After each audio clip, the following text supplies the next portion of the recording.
ജലക്ഷാമം രൂക്ഷമാകുന്ന ഈ കൊടുംവേനലിൽ ജല അതോറിറ്റിയുടെ പൈപ്പ് പൊട്ടി ദിവസങ്ങളായി വൻതോതിൽ വെള്ളം പാഴാക്കുന്നു. പെരിന്തൽമണ്ണ മണ്ണേങ്കളയിലാണ് സംഭവം. നാട്ടുകാർ പരാതിപ്പെട്ടിട്ടും അധികൃതർ അനാസ്ഥ തുടരുകയാണ്. പെരിന്തൽമണ്ണ എരവിമംഗലം മണ്ണേങ്കാഴിയിൽ ജല അതോറിറ്റിയുടെ പൈപ്പ് പൊട്ടി ജലം പാഴാവാൻ തുടങ്ങിയിട്ട് ദിവസങ്ങളായി. വൻതോതിൽ വെള്ളം അഴുക്കുചാലിലൂടെ ഒഴുകി പോവുകയാണ്. നാട്ടുകാർ പരാതിപ്പെട്ടിട്ടും വെള്ളം പാഴാകുന്നത് തടയുന്നതിന് നടപടിയെടുക്കാൻ അധികൃതർ തയ്യാറായിട്ടില്ല. വെള്ളം ഇങ്ങനെ പോക്കുറച്ച് 3-4 ദിവസമായിട്ടുണ്ട്. അപ്പോൾ ഞങ്ങൾ ബന്ധപ്പെട്ട ആളുകൾക്കൊക്കെ വിളിച്ച് പറഞ്ഞിട്ടുണ്ടായിരുന്നു.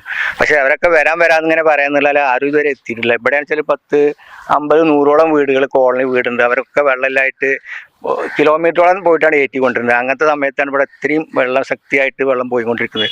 അപ്പോൾ അത് കാണുമ്പോൾ ഒരു വിഷമം തോന്നണം പൊതുവെ ജനങ്ങൾക്ക്. കാരണം ഇത്രയും മാറ്റ വേനൽക്ക് വെള്ളം ഇത്രയും നശിച്ചുകൊണ്ടിരിക്കുമ്പോൾ ബന്ധപ്പെട്ട ആളുകൾ ഇത് വേണ്ടമാതിരി ഇത് കൈകാര്യം ചെയ്യില്ല എന്നുണ്ടെങ്കിൽ മറ്റുള്ള ഇനി സമര രൂപത്തിലേക്ക് പോയി ഞങ്ങൾക്ക് പോകേണ്ടി വരും ചിലപ്പോൾ. കാരണം എന്താ വെച്ച് കഴിഞ്ഞാൽ ഇവിടെ ഒരുപാട് വീടുകൾ, എത്ര വീട് വെച്ചാൽ 10-100 വീടുകളുണ്ട്. ഇത്രയും 100 വീട്ടിൽ 10, 400, 500 ആൾക്ക് താമസിക്കുന്ന കുടിവെള്ളത്തിന് ക്ഷാമം കിലോമീറ്ററോളം പോയിട്ടാണ് അവരെല്ലാവരും വെള്ളം ഏറ്റിക്കൊണ്ടിരുന്നത്. അപ്പോൾ ഇവിടെ ഇങ്ങനെ വെള്ളം പോയിക്കൊണ്ടിരിക്കുമ്പോൾ നമുക്കൊക്കെ അത് കാണുമ്പോൾ ഭയങ്കര പ്രയാസങ്ങളുണ്ട്.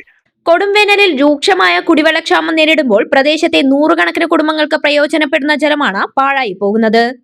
ഞാൻ ഇതിൽ യാത്ര ചെയ്യുന്ന സമയത്ത് ഈ വെള്ളം ഇവിടെ ഇങ്ങനെ പൊട്ടിപ്പോകുന്നത് കണ്ടു. അപ്പോൾ വാട്ടർ അതോറിറ്റിയുടെ വെള്ളമാണിത് എന്നാണ് പറഞ്ഞത്. ഞാൻ എൻ്റെ സുഹൃത്തിനോട് ഇവിടെ ചോദിച്ചു, ഇത് റിപ്പോർട്ട് ചെയ്തിട്ടുണ്ടോ, എപ്പോൾ പോകാൻ തുടങ്ങിയതാണ്? 2-3 ദിവസമായിട്ട് ഇങ്ങനെ വെള്ളം ഇവിടെ പോകുന്നുണ്ട് എന്നാണ് പറയുന്നത്. നിരവധി ആളുകൾ കുടിവെള്ളത്തിന് വേണ്ടിയിട്ട് ബുദ്ധിമുട്ടുന്ന സമയത്താണ് ഇങ്ങനെ വെള്ളം പോകുന്നത്.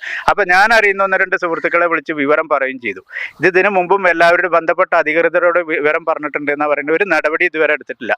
ഇതൊക്കെ ഒരു ഉത്തരവാദിത്തമല്ലാത്ത പരിപാടിയാണെന്നുള്ളത് പറയാനുള്ളത്. ഈ ജാതി വേനലിൽ ഇങ്ങനെ കുടിവെള്ളം ഇവിടെ വേസ്റ്റാക്കുക എന്ന് പറയുന്നത് അത് ബന്ധപ്പെട്ട അധികൃതർ എത്രയും പെട്ടെന്ന് നടപടിയെടുക്കണം.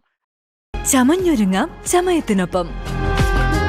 ചമയം ടെക്സ്റ്റൈൽസ്, പെരിന്തൽമണ്ണ, മഞ്ചേരി.